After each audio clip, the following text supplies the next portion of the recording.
a god, and I'd believe it. But I think it's time to do a bit of news. What do you guys think? Let's do it.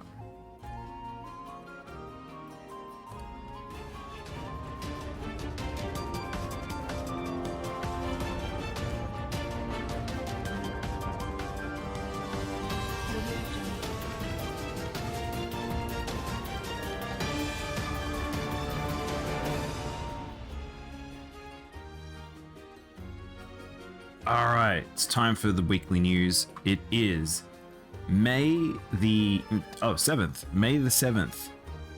The Force be with you this week. And we've got not a huge amount. I think a good few things to talk about. There is a rant topic that I'll have in here. It's a bit of a funny one because, like I said, we're kind of in between stuff still. I was expecting a little bit more ramp up at the start of this month, but probably looking like it might be a few more weeks in as we prepare for some of the mid-year gaming events. But let's jump into it. Kind of wish I had a few more like funny articles this week. There really wasn't many funny articles or weird merch stuff. But let's do the general news. Here's how Sonic will look in Netflix Sonic Prime show. So if you guys didn't remember, Sonic is actually going to have a Netflix show. From just the glimpse you can see in the background, that looks like Mobius. That certainly looks like Green Hill Zone. So very likely it probably will be actually old style Sonic, not Sonic in the human world, not Sonic X, not Sonic Boom, not even Sonic Forces. It looks like both this and the new game may look towards Sonic being a bit more how he used to be, but we'll see. So it's not very long. Literally, the clip, the two screenshots here pretty much encompass it. It was actually a part of the Netflix shows, sort of show reel that they had for animations, and some of them are quite cool. But we're not going to watch like 2 minutes of this. It is right at the end here.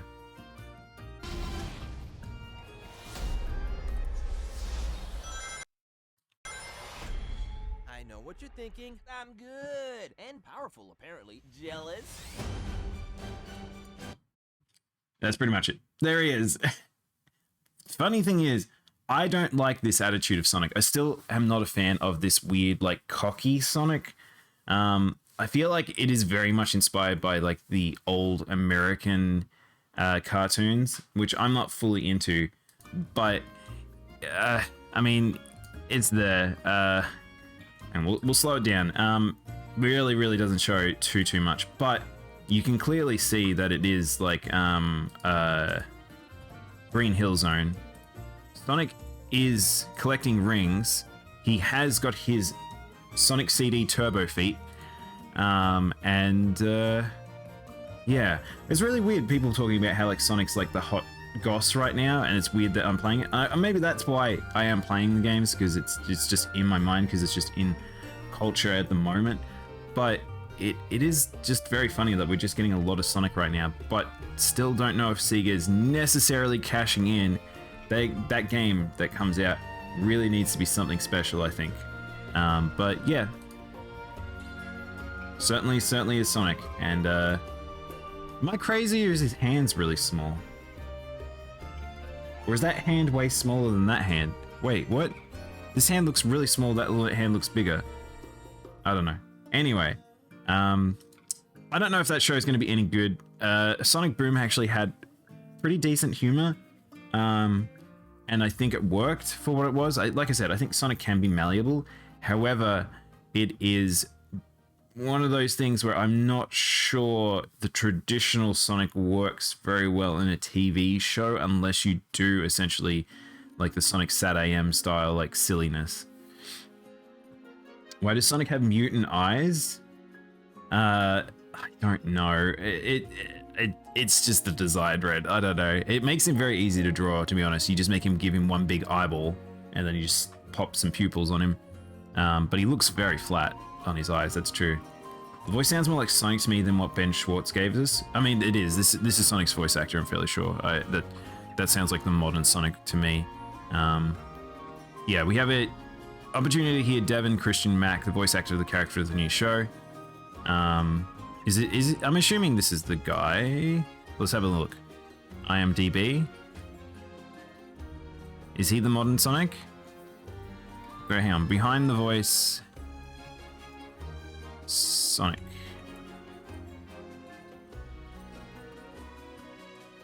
Where are we? So who's the modern one? Oh, Roger Craig Smith is the modern Sonic.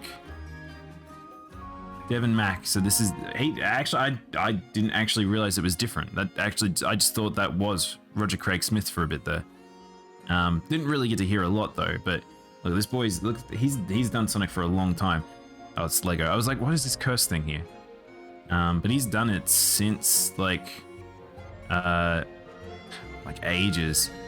Where are we? I wanted to show you Sonic Adventure. Where are we? It's down here, isn't it? Here's the cartoons. Sonic Adventure. Here we go. Ryan Drummond. And Adventure 2. That was this little split here. And then we have a switch over to Jason Griffith, which was that sort of edgier 2000s Sonic for a bit. And then we had a switch from there into Roger Craig. But yeah. Nah, it's not. Yeah, it sounded like him. I guess I'm completely wrong. Capcom shares prerequisites to play Monster Hunter Rise Sunbreak. So, really, it's not that big of an article. It's just stating how like what you need to do. Really, it's just clearing everything up to a certain point, which it looks like Serpent Goddess of Thunder. So you just have to kill essentially the DLC major boss, and that's fine. Very easy.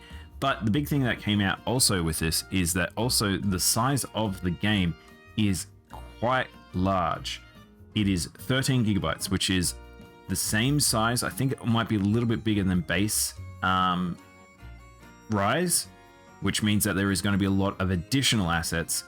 A lot of that will be sort of covering essentially the new zone, which seems quite large, the new hub, and just like a lot of armors and just base monsters. So really, it could give us the equivalency, but it may give us a bit more. Usually Monster Hunter is the type where you get the expansion, gives you a little bit more. But yeah, make sure you have 13 gig spare if you're planning to play.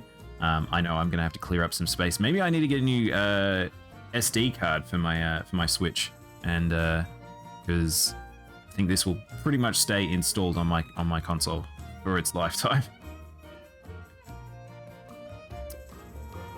13 gigs, gonna have to buy a new SD card. Yeah, that's it. It's relatively big. I think that's the tricky part about the Switch. Sometimes I think the internal storage is extremely small.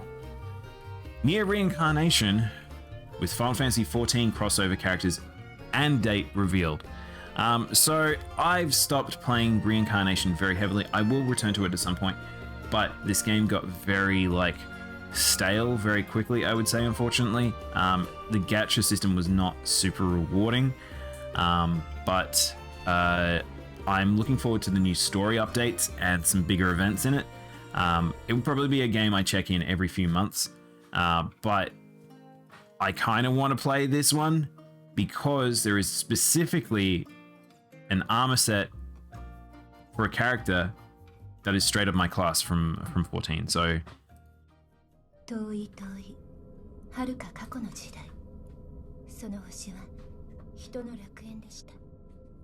hey Big Spender, how you doing?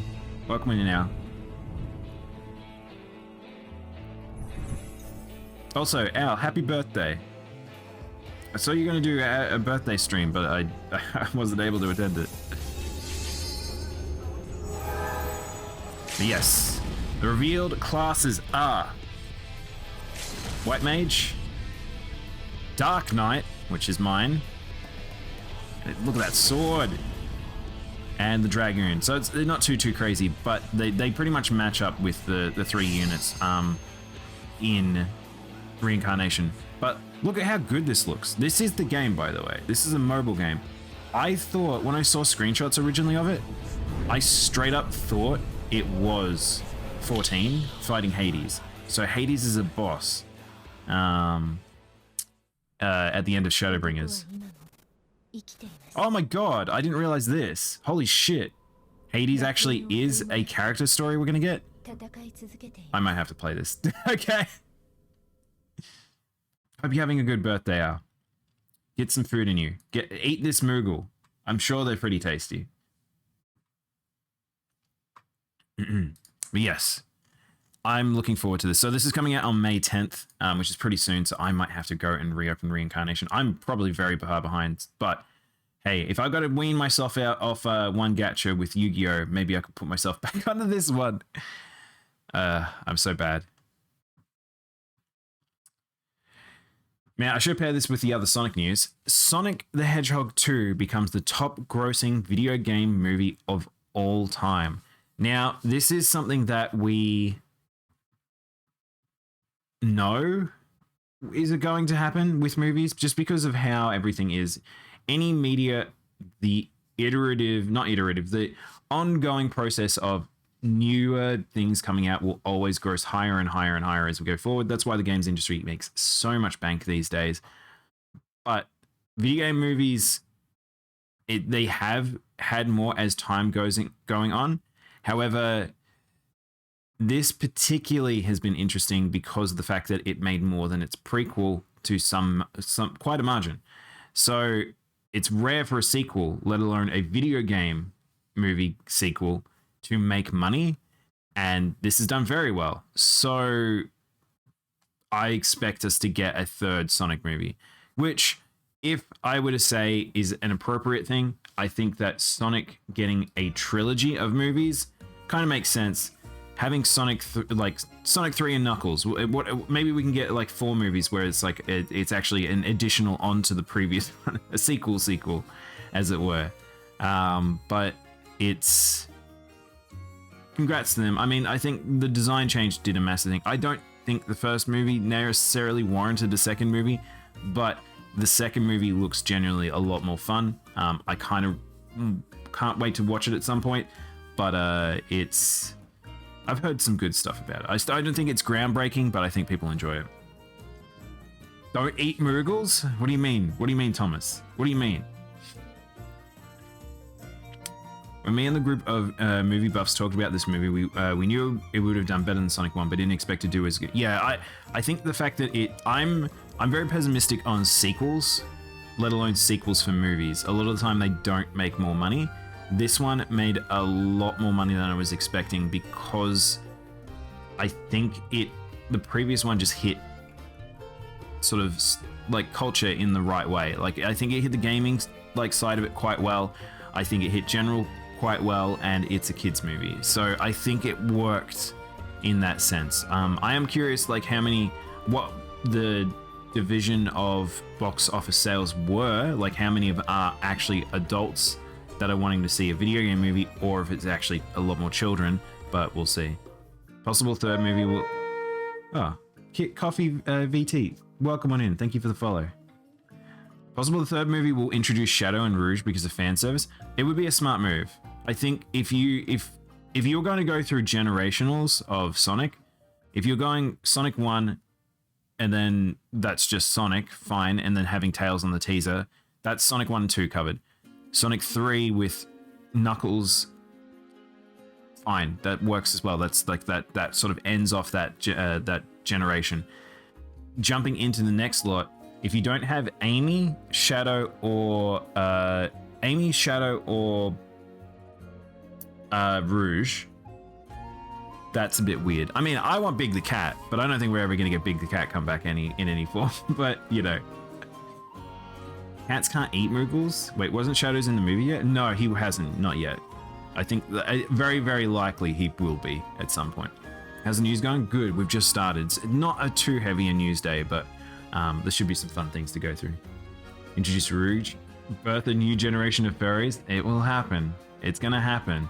So so here's the thing. If that did happen, we probably would see essentially a redesigned similar to what happened with Lola Bunny, I would imagine, where she's got a different outfit.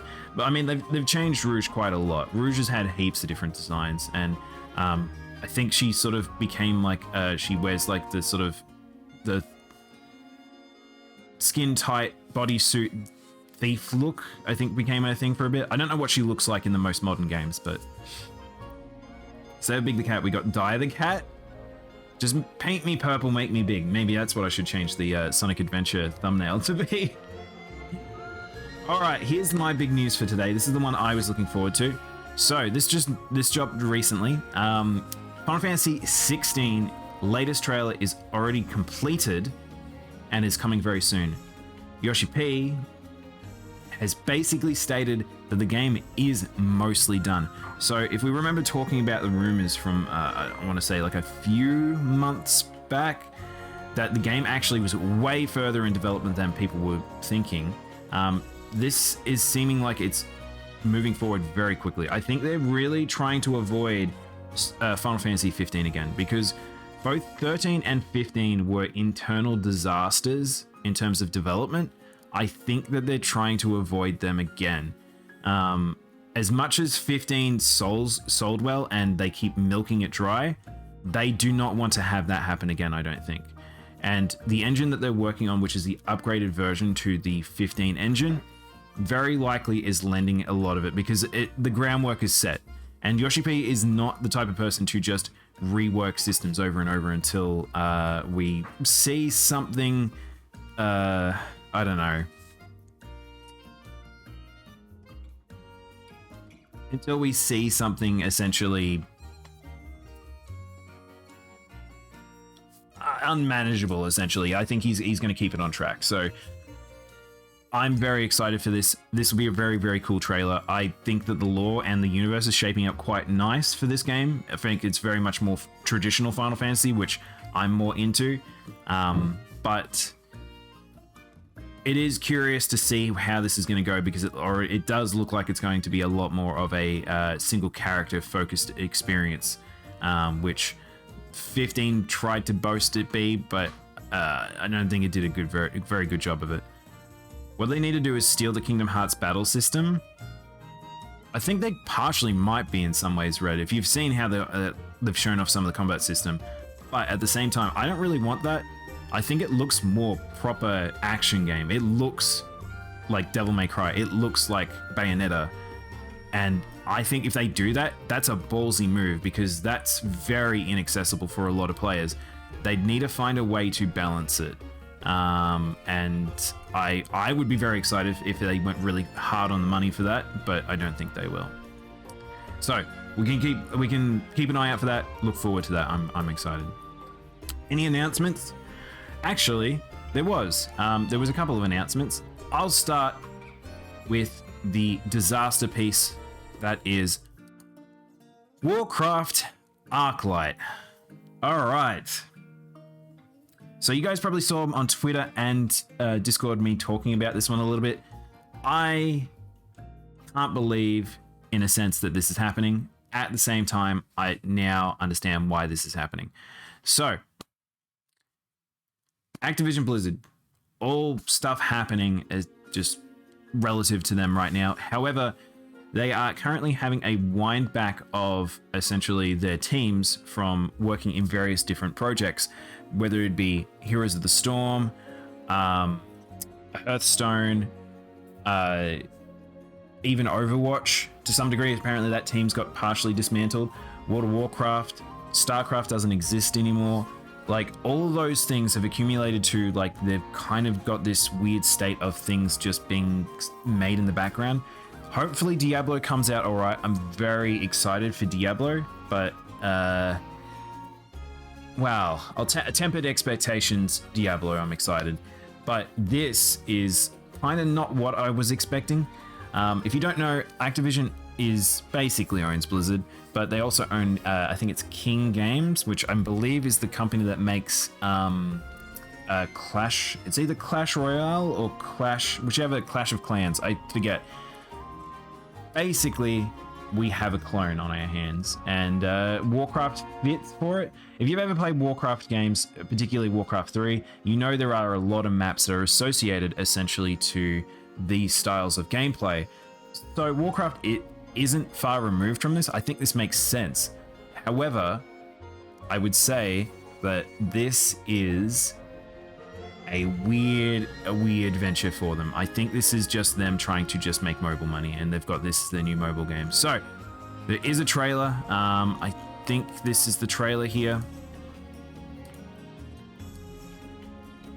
This obviously has Blizzard money behind it. Their cinematic team still extremely good at what they do. Also, if you don't know, this looks like the girl from the Hearthstone cinematics. So I don't know if this has actually got a conjoined story world with Hearthstone, but I guess we'll find out. But we open with money being paid. Go back to the old-fashioned ATB system. I'd be down for that, Red. I think that they should, personally. I'd like Final Fantasy to do that, but there's alternatives for that now, I guess. But yes. I think these little figure designs aren't terrible. I think the cinematic actually does pretty good in terms of visuals. But in-game, maybe not so much.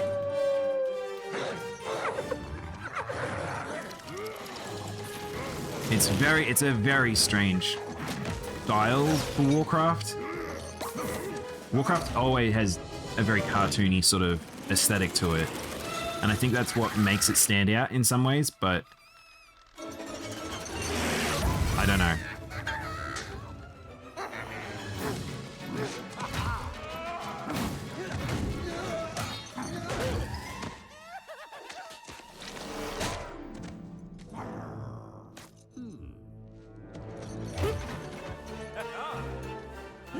Wait, why are the Horde and the Alliance working together? I only just realized that now.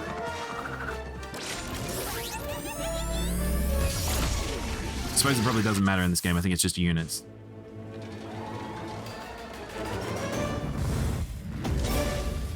But yes. Arc like Rumble. I don't know.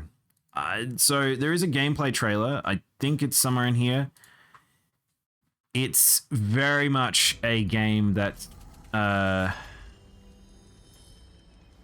don't know. It's very much a clone of Clash Royale and things like that. It looks like.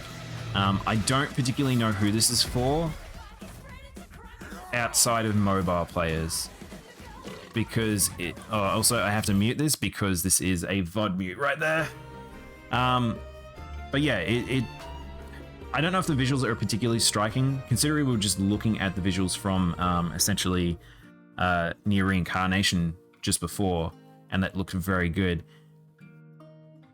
But I don't know, if you're a WoW person, if you're a Warcraft person, perhaps that little nostalgia scratch would be here. It's very much. It doesn't look like the type of game where it's not for gamers. It's for people that are in between playing games, essentially. Why would they play a worse version of Ballroom Blitz? That's trailers. You just got to get non-licensed version of a song. But yeah, the thing is about this, I kind of got excited when I first saw this at a glance, because I thought with these sort of layouts, I was like, oh, we're getting tower defenses. We're getting actually some of the Warcraft maps. So I really, really enjoyed a lot of the maps from Warcraft 3, the fan-made maps that focused on essentially having like the RTS tower component as well as a hero and things like that. And I thought that's what this was at first, but no, I think this looks like Clash of Clans. It looks like that sort of that mini game that existed in Final Fantasy VII.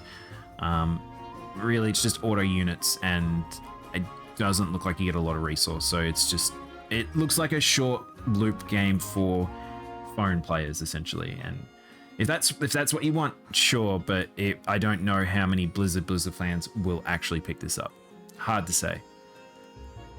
But there we go. That's that. Moving on. Red Out 2 launches May 26th. Now, this is a game probably not a lot of people are aware of. I really, really enjoyed Red Out 1. Essentially, this game is upgraded F-Zero, and the visuals are crazy. And I kind of wish that it had more of a combat system like F-Zero and more destructive stuff. But if you want fast-paced racing with that sort of space floatiness to it, Red Out's got you covered. And so I'm kind of looking forward to this game.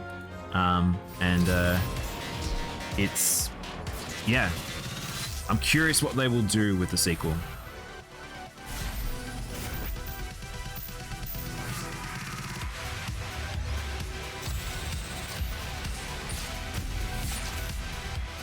And yes, you can go first person in this game, and it's pretty messed up on some of the turns.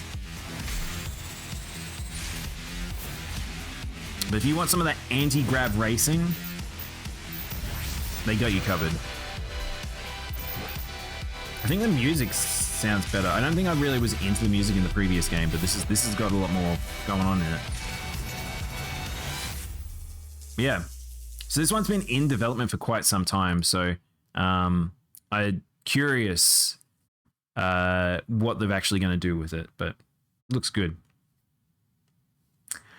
Now, for something that was a bit out of nowhere, Fury coming to PS5 alongside a new DLC called Onimusha.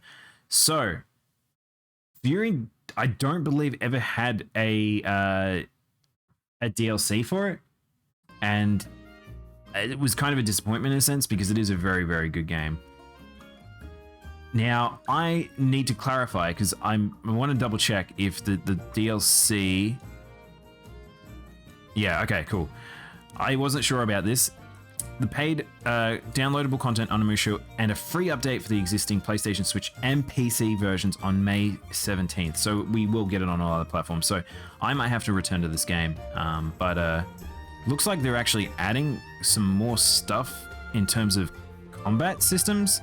But yeah, if you watch my stream, this game is quite tough. It is a very fun one-on-one boss fight rush game, and yeah, I think this is a very good game, and I think it's worth getting an update. And I'm kind of actually shocked it took this long for them to get DLC.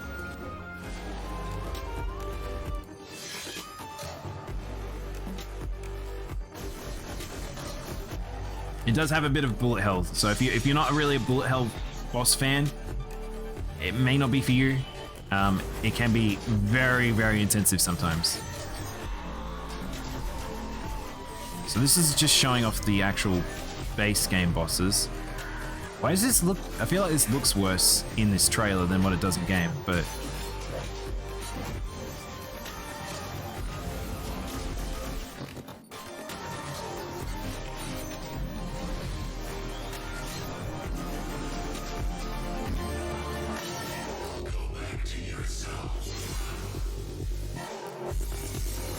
Interesting.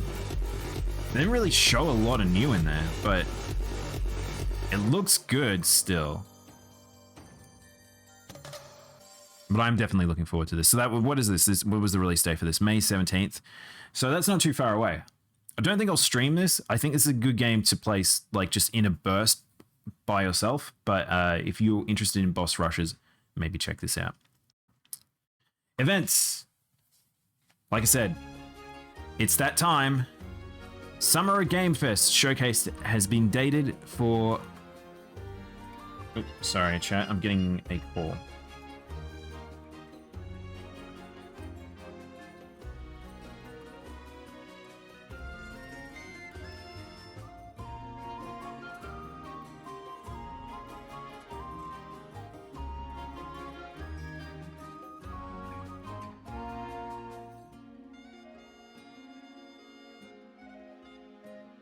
Dang spam calls. All right, where were we? Summer of Game Fest. Yes, so it's being announced for June 9th, pretty much the same time every year. And I'm glad to see that it is returning. It's one of those funny things where we're kind of in this weird space now. E3 not existing, the other sort of bigger developers are now making their own events and things like that, that we've got this sort of concern that's like, are we going to have a lot of a big sort of news space in a sense?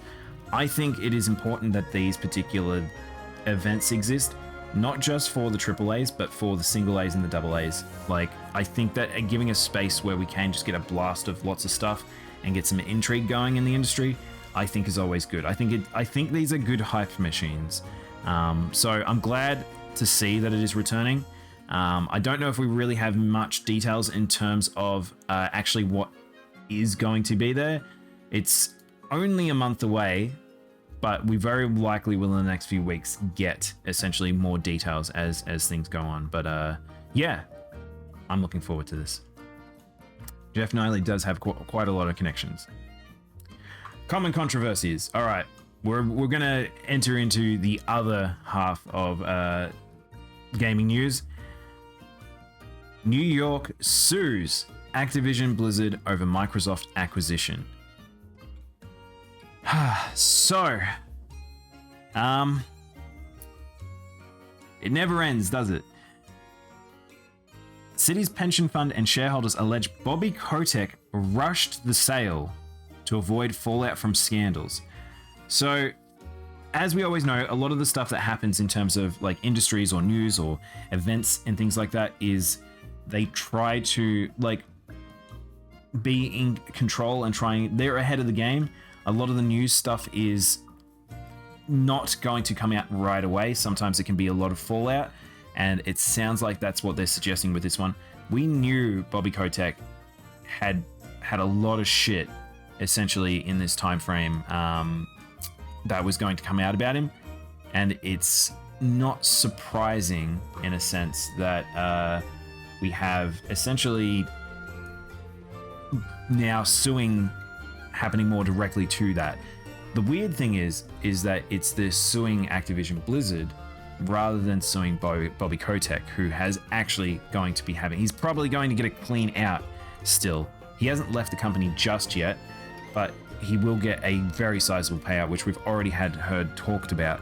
So it's one of those things where we will have to see how this fallout for this particular lawsuit goes. But like I said, it's not the end. It never is the end with any of this stuff, and we'll just see how this goes. Big business. All right, now we're in the latter bit. So there was one Blizzard Activision article. Oh my god, look at the amount of ads on screen right now. Blizzard Activision, unfortunately, had some more stuff going on that I'm not going to talk about because otherwise it just takes over a lot of the time. Embracer Group to acquire Crystal Dynamics, Eidos Montreal, and Square Enix Montreal. This is probably the biggest other news of the week. This is quite massive. Square has lost a lot of money, particular from these studios. I don't want to talk shit about them, but we do know, at least from a couple of these studios, there's some bad things have happened with IPs for them recently. Not to only mention some of the stuff that has happened within that area of Canadian development, unfortunately. And yeah, Crystal Dynamics, they just I'm fairly sure they're still working on a project, so this is kind of crazy. Square's been seemingly trying to sell them off for a while. They're obviously unhappy with everything that's been happening with them. I'm guessing the last few games were trying to prove that they should still be there. But I don't really know who else Embracer has, but they're kind of a universal, like they grab like a series of different ones. But it means that IPs that were owned by Square are now going to be out there for them, essentially. So we've got IPs including Tomb Raider, Deus Ex, Thief, Legacy of Kain, and then a whole heap of other ones. There is actually ones that have been retained, which I'll talk about next, but it's kind of crazy because these are some big studios. They're not, well, they kind of fit in that weird classification of AAA by association. They're kind of probably more AA, I would say, for these ones. It's a bit sad. I do like Eidos Montreal's some of their games and stuff. It's one of those things that kind of had to happen at some point just because of how much money has been lost. And Square's turnover, you can see they haven't really made much money, and the large hit came from this side. So makes sense, I guess, that this has kind of come to pass. But yeah, I won't go through the full article. There's a lot there. But following up from that, Square Enix actually did decide to retain certain IPs, and this makes sense. And I'm curious who will be developing these now, because Square Enix has retained the rights to Just Cause, Outriders, and Life is Strange. I don't know about Outriders. This is a weird pick. I don't know if that's even doing any good. I've literally not heard anyone talk about it since it came out. Just Cause has had so many sequels that would be strange for them to lose that one. But Life is Strange is probably the one that makes the most amount of sense. Life is Strange is still a cultural phenomenon, and I think that they, not necessarily Square can do amazing things with it, I think that team can still do a lot of stuff. I'm surprised by Tomb Raider. I thought that was a successful one. Yeah, so was I. That was probably the weirdest one on the list, I feel like, because I'm fairly sure there's a new Tomb Raider in production, but I'm wondering whether or not the earlier Tomb Raiders of the reboot did better than the later ones. So I'm not 100% sure what the situation is there, but yeah. Haven't they finished with the Life is Strange story? Yes and no. There's other stuff happening with Life is Strange from my understanding. I don't know if it is like continuation from the story or it's just a completely different other story. But holding onto the IP means that they still hold onto royalties at full as well, Carter. So that means that they will still get money from the ongoing sales. And I imagine that Life is Strange still sells quite well. So like I said, I think this is a smart move to keep Just Cause and Life is Strange. It is probably very interesting that they decided to get rid of Tomb Raider, and I'm wondering whether or not that might be because of it might be associated with Eidos more than I anticipated. Eidos? I think that's who it originally was with. But yeah. Pretty big event. I don't know what the full fallout of that will be, but I think we'll probably see some changes essentially with essentially those studios. Who knows? Square might just take a step back from Western development for a while. Hey, Superwoman. Just Cause is a good time destroying crap because the massive property damage never gets old. I know. That's the thing. I think Just Cause is one that's like, it's just a fun thing to hold on to. I don't really see a point to sell that because it's kind of unique in that aspect where it's like there's very few mass destruction games, and it's kind of just a little notch in the Square belt that they can just, if they want to use it, they can. Razer to delist and go private this month. This was a bit of a weird piece of news. I wasn't really expecting this. I'm not 100% sure why, and I'm guessing it's because they want to lock down and make sure that they're not going to be purchased out in any way.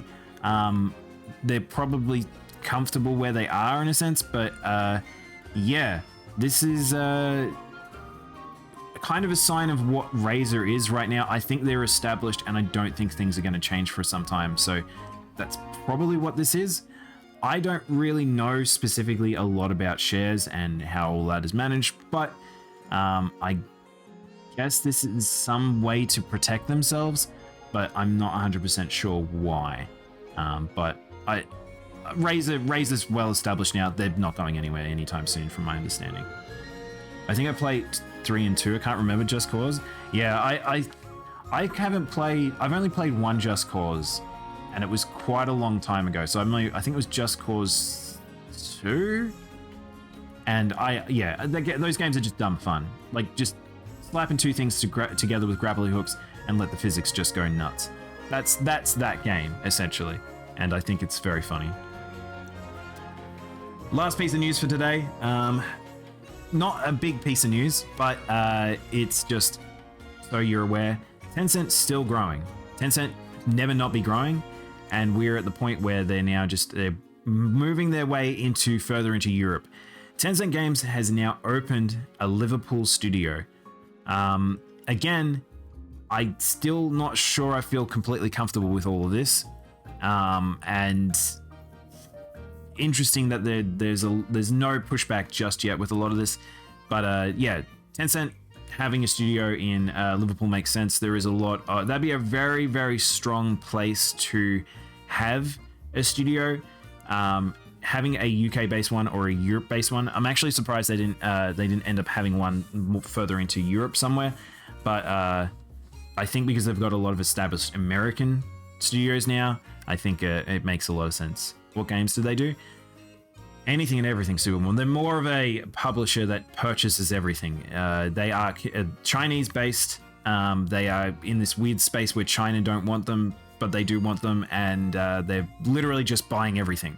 They're buying so many studios, and I don't know if you're going to be like, oh yeah, it's a Tencent game. But if I go like this, if we go Tencent Games, I'm curious what Google will say as their main ones.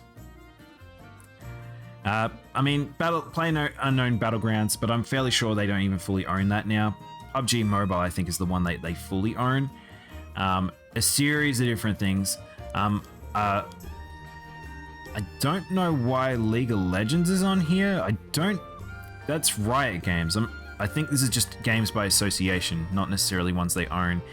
But yeah, that's imported games. That's different. That's on the China side. That's not actual purchases. But yeah, you can see a lot of, Pokemon Unite is probably one people would know, I would say. A lot of them are very, it's Asian focused is how I would say. You can definitely, if you've been in the Korean free-to-play market, a lot of these will look familiar. But yeah, they're definitely more of a mobile other entity, I would say, but they have been purchasing some bigger studios, which is, we'll see. But anyway, that's all the news for this week. Like I said, bit of a short one, though we still ended up going about 40 minutes. Trying to cut it down. I actually am trying to make it so the news is a bit more concise, doing it a bit more like, say, 30 minutes or something like that. But yeah, even this still fits into a bigger category. I got to be better about it. But we'll finish up here with the news. I'm gonna take a quick break. Thank you guys for watching the news. I hope you guys were excited for a couple of those things. Like I said, we're probably going to see a ramp up towards the end of this month. And I think that as we reach June, a lot of stuff is starting to pop off. I think June, July, announcements and releases are going to really ramp up. So this could be a big year for games. When it first started, I was like, this is going to be a big year. But now I'm kind of unsure. There's some big things coming. And if the rumors are true about the end of the year, it's going to be a very big year. But now I'm less sure because we haven't had follow-up news from that. So hopefully everyone's just got their nose to the grindstone and we're going to find out stuff sooner rather than later. But yeah, we'll see how that goes. All right, I'm going to take a quick break. I'll come back shortly with Pikmin. Hopefully it just works this time, and I think we'll probably end up finishing it today. I also need to eat, by the way, chat. I have not had any food. I'm very hungry now, so sit tight. I'll be back shortly, and we'll jump into some Pikmin. Pick carrots? I'll eat a carrot. I'll eat a little Pikmin man. I'll eat the little Pikmin man and eat his little face. Can I eat him?